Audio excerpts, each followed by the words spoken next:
All right, looks like we are possibly going on. Hi, guys. Hope you are having a wonderful. What are we up to? Tuesday? I felt like it was Monday all morning. I am feeling a little bit better. My my temperature finally broke around 3 or 4 o'clock this morning, so I'm hovering around 98, 99. So I'm working on it.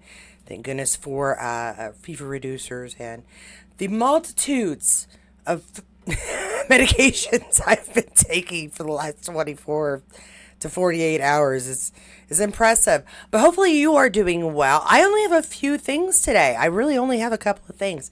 And a family relative of mine just got I want to say a knee replacement. I could be wrong. Yeah, I'm pretty sure. Yeah, knee replacement. So I'm hoping to visit her tomorrow. If I don't have a video up tomorrow, that is why. But I will do my best to see what I can find, collect, pre-record, and get out for you. But today, I do have a couple little things. So let's get started on this real quick. It's going to be short and sweet. I'm going to tell you that right now, just because there wasn't tons.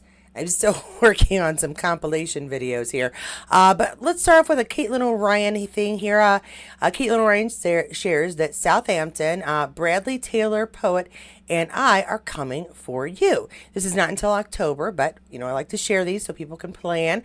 I'll be performing poems for my new book, At What Point, and I'm thrilled to say Bradley will be joining me. Prepare to be blown away by his incredible poetry. He also has a wonderful book. Oh, okay. We'd love to see you there. Well, there's too many E's there. The Attic, Southampton, October 9th. Doors open at 7 p.m. And you can get tickets ahead of time, so you know you're prepared. Very cool. If you are into more than just the Caitlin poetry, you can go check out a little more. I never was really into poetry, but I love what she does. It is so interesting. The topics and the passion with which she speaks, you can't really help but be kind of drawn into it. So go check that out. Let me know if anybody's in the area and gets to go, because that would be pretty cool. Also, this is like the main event of this video, I will tell you right now. But I do have a little Sam right at the end, so if you like that, you might want to stay tuned. But Diana, doing what she does, released yet another excerpt. And I had said in an earlier video that I was fairly sure she was done with the book. They just had to do like the edits and stuff. But no, I guess she's still finishing the manuscript, which to me still means she might be just doing edits, but maybe she isn't. Maybe she doesn't have the ending yet.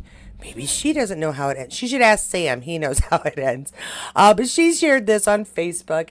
Oh, you know what? We're a little off here. I want you guys to be able to see while I read. So scooch her over just a bit.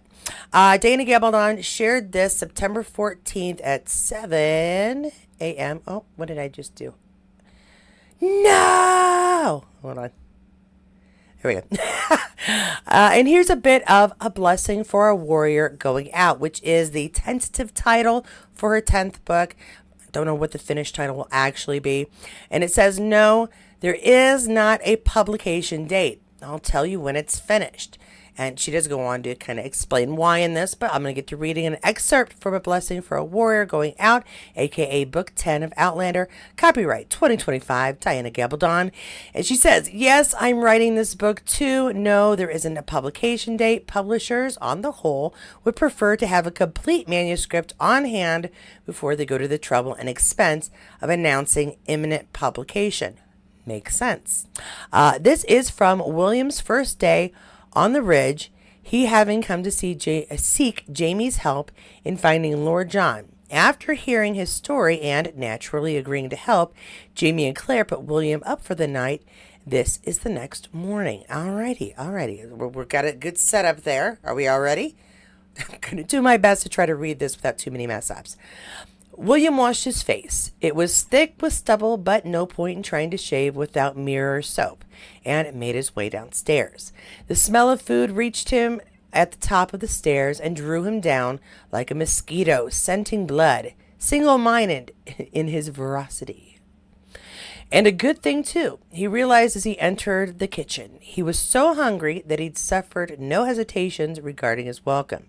In fact, while everyone at table turned to look at him, all the faces bore smiles, whether shy or broad, and he bowed to them, smiling back. Good morning, he said, and the smallest girl, Amanda, that was her name, giggled and pointed her spoon at him. Your beard looks like Granddad's.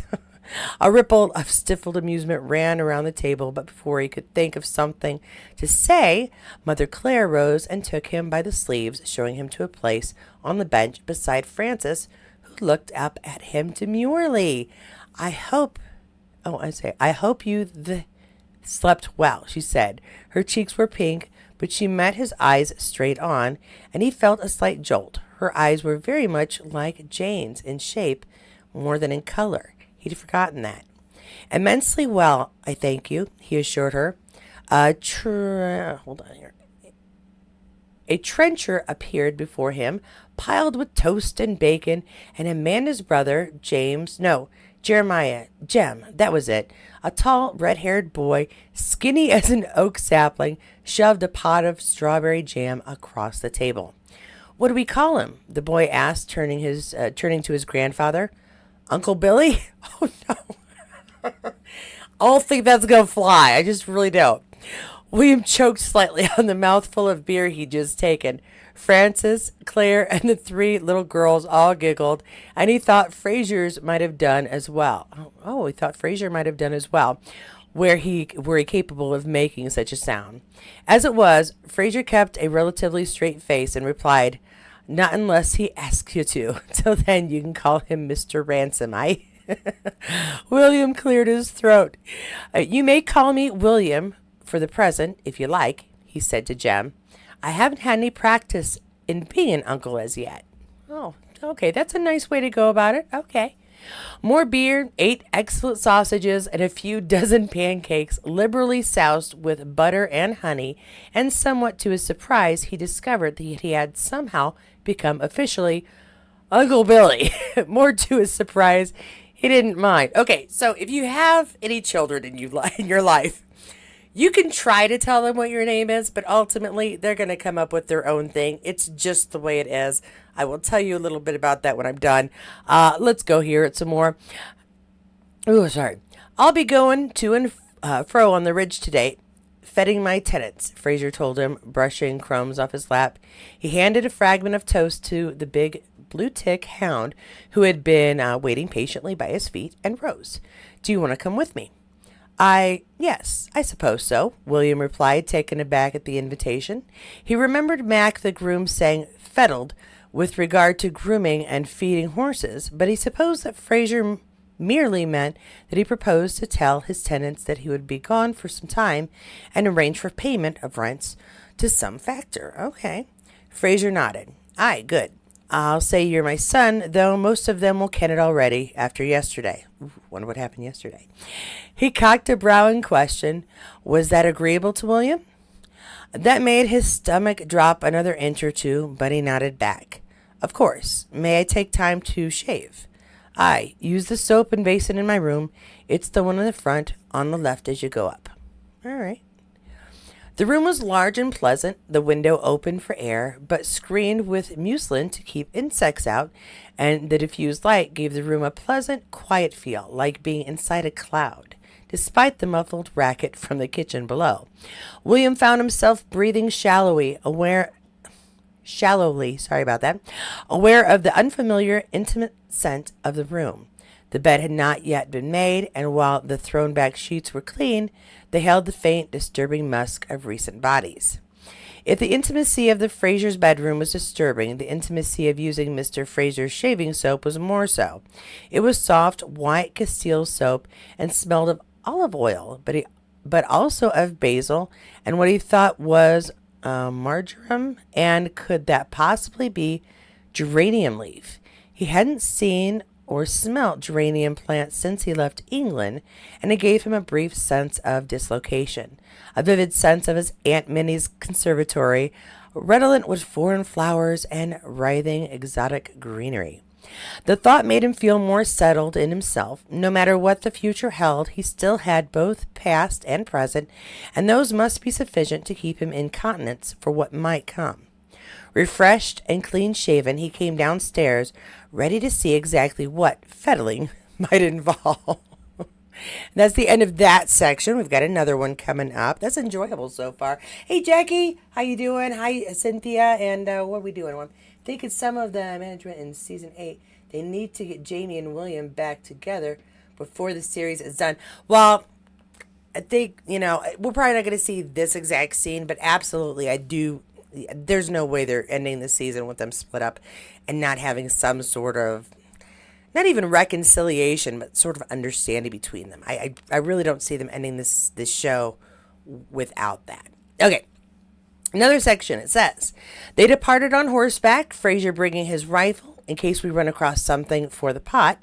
They ran across innumerable small game, mostly squirrels, and the game now and then ran across them. A gray squirrel ran off at the end of a branch and fell onto William's shoulder in a shower of leaves, scaring both him and his horse, and no doubt the squirrel too. But Fraser disregarded these, saying they weren't worth the powder to kill. You'd mostly use a snare for those and rabbits. Do you recall how to make one? I may have forgotten some of the finer points, William replied. He hadn't thought of it in years, but the word snare brought back a sudden vivid memory of Mac the groom showing him how to spot a midden where a squirrel had spent time holing nuts and left the shreds in a heap. Hold on just a second. My throat's still a little dry. I'm quite losing it. Fraser glanced sideways at him. I expect it'll come back to you first time you're hungry in the woods. He lifted his chin as a startling, lovely pool came into view, overhung by a tall tree with paper white bark and long streaks of deep red sap running down the trunk. This is the spring we call Wounded Lady because of the aspen there. I will take the left-hand track above to Tom McLeod's. He doesn't rise early, but we should find him up and about by now. William's experience with farmers both in England and Virginia had suggested that all of them rose before dawn, and he wondered at the evident sloth of Mr. McLeod. He hadn't wondered aloud, but apparently his skepticism showed, for Fraser added, Tom's bones pain him, and he doesn't move easily first thing in the morning. It doesn't matter much if he rises late, as he hasn't got fields to tend. Ooh, that's interesting. No, what does he do for a living then? He's a carpenter and the coffin maker for the ridge. That's why we'll begin with him. Okay, that makes sense. And that says end section on that one. Ooh. Diana, dear, posting the entire book here for us. I hope that's no for Mother McClenny, Fraser said, sitting down on a pile of stacked lumber with a nod at the half-planed boards leaning against the wall of the carpenter's shed. My wife says the woman's got shingles, but she didn't say if she would go as far as a whole coffin. Ooh. Ah, no, Tom McLeod said, a slight twitch of his mouth acknowledging the joke. The old besom will see you and me both into our graves. This, he pointed his gray stubbled chin at the boards, is what you might call a contingency. Aye. Barbie McAllister came day before yesterday to fetch some medicines for my wife. She said the whole family was poisoned from eating ill-cured venison. Ooh. Or maybe 'twas the possum stew. But it's no one of the bairns, surely. He glanced at the half-sanded boards, which William saw were much too long to be a child's coffin. Nay, it's old Abner McNeil. He's been wheezing like a bellows for years, and his grandson came yesterday to say he's taken an egg, and they didn't think he'd last the week. Still, he shrugged, I've kent Abner since he brought his family here 6 years ago, and he's been a-dying every winter since. One of these days, he'll meet it. William didn't want to interrupt to point out that it was, in fact, late spring, but he glanced briefly over his shoulder at the teeming greenery crowding the hillside. Aye, lad, that's why they think it may do for him this time, McLeod said with a brief nod at William. The weather's taken him unawares. Ah, okay, because it is spring. The conversation moved on from Abner McNeil's lungs to other things, many of them incomprehensible to William, who had no idea why Mrs. McCallum and her daughter should have taken against their neighbor recently, but he felt the strands of talk weave slowly through the room, drifting like the soft cloud of wood dust that lit in tiny sparks as it crossed the pathway of light from the big sliding door. It was soothing, and he found his heart slowing, the scent of fresh sawn wood calming as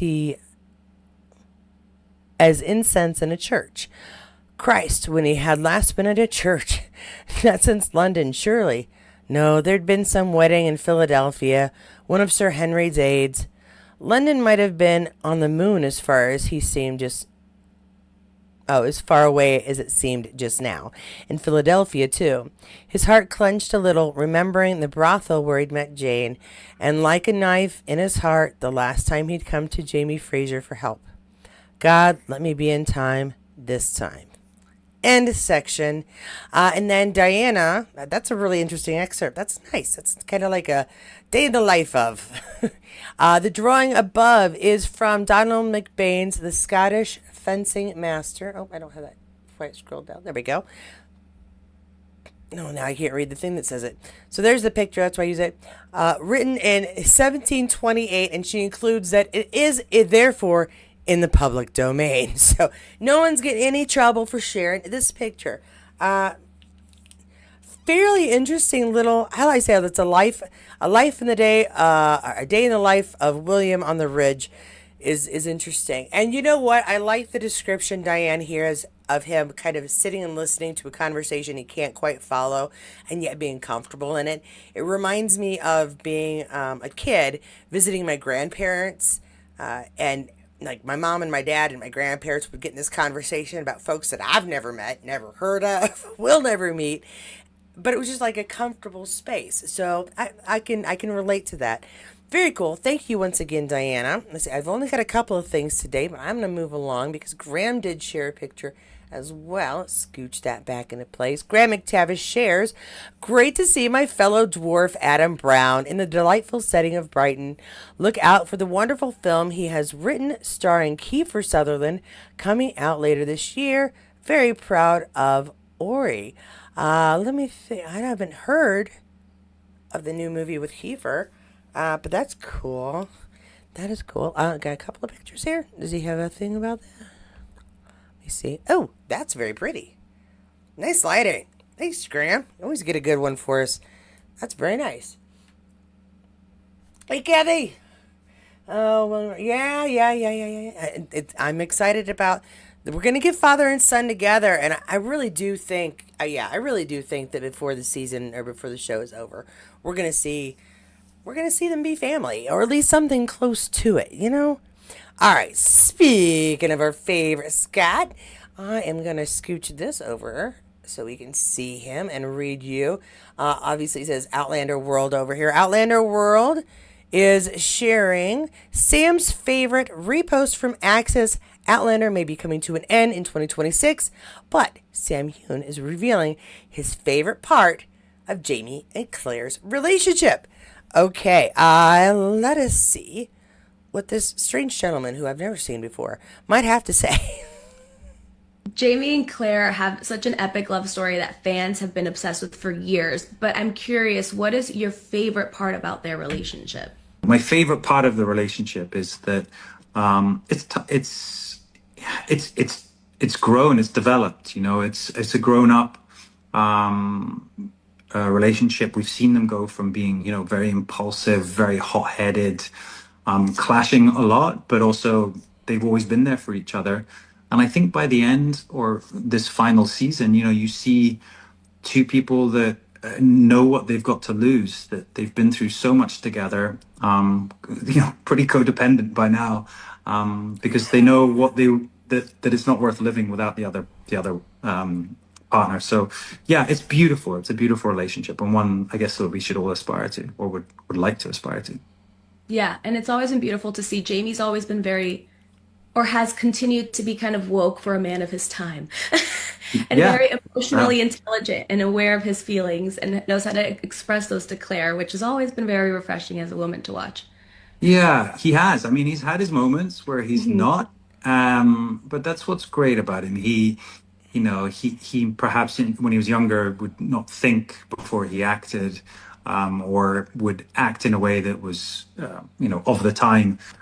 But over the years, yeah, he's grown, and those very much Outlander moments where Jamie and Claire talk through, discuss, or hash it out. You know, go over a problem and they really work through it. And it can be very heightened, very emotional. But yeah, they ultimately dig deeper into their relationship. I think is yeah, it's a wonderful characteristic. Well, yeah, I think it's Okay, interesting. so I I've been in the think that space for it's 5 days, and really cool I've had that a lot of interviews I've with got this national thing playing in the media. No background one's now. ever asked me about And that's how you turn that off. Um, just give me a second. I got something going on in the background that I don't need to hear. Well, that is all I have today. I told you it was going to be short. Jan asked last night if I had seen any of the stuff she'd sent me. And yes, I do have an email, and it works just fine. But not everything that gets sent is something that I can reference in here, or sometimes it's something I'm putting back for a future video. So, as always, if you have anything you'd like me to share with the group, let me know. It is a little bit easier if I've got a link to the article, the web page, the social media, everything, so that I'm able to look it up, check it, make sure it's on the up and up, because scams are out there. And I try to be careful about that. Not that I think anybody's sending me scam stuff on purpose, but it just does help me to kind of be able to vet where things come from and make sure that I'm sharing things that are really posted by whom they say they're posted by. I think, yeah, that's all I've got for today. We're a little light on stuff as Sam is preparing for his stuff. Katrina, if you are taking a break, girl, just go take a break. Between all the movies and the end of the series and go take a break. But I will make sure we've got some stuff coming up. I've been attempting to put a few things together. However, yeah, there's a process I'm going through, so I will do my best. Again, if I'm not here tomorrow, don't hold it against me. I've got a relative in the hospital who would really like some visits, and it's not here in town. It's a bit of a drive. Sometimes those trips take me the day. So I will see what I can do. I really will. But if not, please don't hate me. And yeah, that's it. That's all I've got today. That's all I've got. If you missed our chat last night, make sure you do check it out. We had a good time talking about Blood of My Blood. Even Jan liked it without any Sam, so it had to be good. It was really interesting. They revealed quite a few things in last night's episode, and there are only 3 more episodes for the season, so there's a lot we want wrapped up in 3 episodes that I know it's not going to happen, but we want to see what does get wrapped up. So do check out the chats about the episodes. Check out the show if you haven't seen it yet, if you can. If you enjoyed this video, give it a like. If you didn't, give it a big old thumbs down. Either way, let me know in the comments what you think. I want to thank, obviously, my members. Don't forget my members. We have a chat tonight. Oh, you know what? I do have one more thing I'm supposed to do. Let me see if I can do one more thing. I need to see what movie we're watching tomorrow, don't I? Gosh, Katie, just being lazy here. Just takes me a second to get to the post page, and I will see what we've got. Although, I have to say, every time I check, we're tied with a few things, and that's not helpful. So anyway, our members, we do have a chat tonight. Don't forget that. Let me see if I can shrink me down here and get me out of the way enough for this big O. Yep, that's the members chat. Okay, we are. This isn't helpful, guys. All right, so I need everybody who would like to be a part of deciding the movies to go vote on this. Which movie is next for the chat and review? You decide. We've got The Fifth Element, which is at 36%. We've got Blade Runner, which is at 27%. And Hackers at 36%. Rather you want to be a part of the chat or you just want to see what goofiness we talk about, go throw in your 2 cents here. What is the link for this? Oh, that's a delete. That's not helpful. Yeah, we need you to go to posts and go put some votes in so we know what to choose, because otherwise it's going to be me choosing between The Fifth Element and Hackers, and I don't know that I could. Honestly, Hackers is like one of my top favorite nerd computer movies, and The Fifth Element is just such a kick. It's such fun. So do me a favor, go see if you can break this tie for me. What I will probably do then is put a post up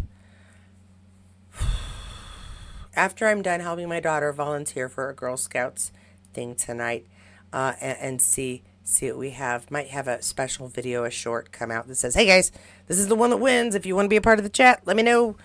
Either way, and if you want to be in the chat, regardless of who happens to be which movie wins, make sure you're emailing me. The first ones that I get are the first guys that are going to be in the chat. I have nobody at the moment except I think Jackie. So I mean, no. Although I know some of you said I kind of want to talk about this one or that one, but without winner, I don't know which one. So, yeah, isn't that terrible? And if we don't come up with something, I'll just have a night off tomorrow. Not that I could use it or anything. We'll figure it out. Okay, guys, that is the end of everything that I have today, I think. Check one more minute here over at the comments, see if there's any other cool and interesting information to share. Oh, okay, well, where are we going? Wait, where are we going? Where are we going? We could... Lady, we could never hate you. Yes, let me know which movie Jackie and I are reviewing. Oh, okay. So definitely Cynthia and Jackie want to be involved. That leaves one space open if anybody else would like to join us. And Jackie's going to be wearing her Ruin Me t-shirt. Has everybody gotten your Ruin Me t-shirt? Remember, if you go to Katie's Corner and Space shop on Spring, which all that merch stuff is on my main channel page and probably pops up here at the end or just like right below the video. It's the pink one. It says Ruin Me. It's from an episode. It's enjoyable. So if you want to be all matchy with us when we do meetups and stuff, grab your Ruin Me t-shirt. And don't forget to check out Jackie's Ruin Me nail polish because it's fun to match. All right, guys, that's all I got for you today. Thanks to my members. Thanks to those of you who have helped support my vehicle getting. I actually do have 3 travel videos that I have to edit and put up. I've been too damn busy or ill to actually edit, so I need to get on the ball on that. Oh, and Worf would like me to check my messages, so I better let you guys go. If let's see, what else do I have? Do I have anything else? I don't know if I have anything else. Members, check out the post for the link for tonight's talk. Everybody who'd like to be involved with the movies, go vote. Everybody else, relax, chill, and go do your thing, cause it's only Tuesday. It's only Tuesday. Doing fine. I'm doing fine. I love all of you. If you missed any of our videos, want to see some more Outlander content, or just check and see if you missed anything, please do check the playlist below. I don't know what I have to do today, but other than the chat and then watch my daughter go to the parking lot for where we have a go if you'd like to go. If you want to hear me babble for a minute, stick around for a second. I'm going to tell you 2 things. One, my daughter's Girl Scout troop is collecting cash for the parking lots for our local fair, which starts today. It's a week of insanity. So we're going to go down there while people park. The Girl Scouts get to collect cash and put that towards their activities for the Girl Scout year this year. That's tonight. I do that tonight, Thursday and Friday. Oh, and the funny thing I was going to tell you about kids naming people whatever they want to name them. So, I wanted my kids to call me Granny K, my grandkids, and none of them. They call me Grandma with my last name. I had a grandfather, my mother's father, who his name was Brian W. Engel. Everybody called him BW. I apparently didn't want to call him Grandpa. I want to call him BW too. But as a small child, I wasn't great at pronunciating things. So I called him Bepo. Bepo. B-E-P-O. And he was no longer Grandpa to anybody because I was the first grandchild. So everybody called him Bepo. And that's how children can name you without your permission. You can tell them what your name is. You can tell them what you'd prefer to be called. They're going to call you what they want to call you. It's almost always out of love. And I miss my Bepo. I miss my Bepo very much when he passed away. And he was a character. So, all right. Granny K is out. I'm going to go see what else I need to get done today. And I hope you guys have a good rest of your Tuesday. Again, if I'm not here tomorrow in the afternoon, please don't hold it against me. Got family in the hospital. but I will do my best to pre-record something if I can find enough content to make something reasonable. Stay safe out there. Love y'all. Choose one of the things in the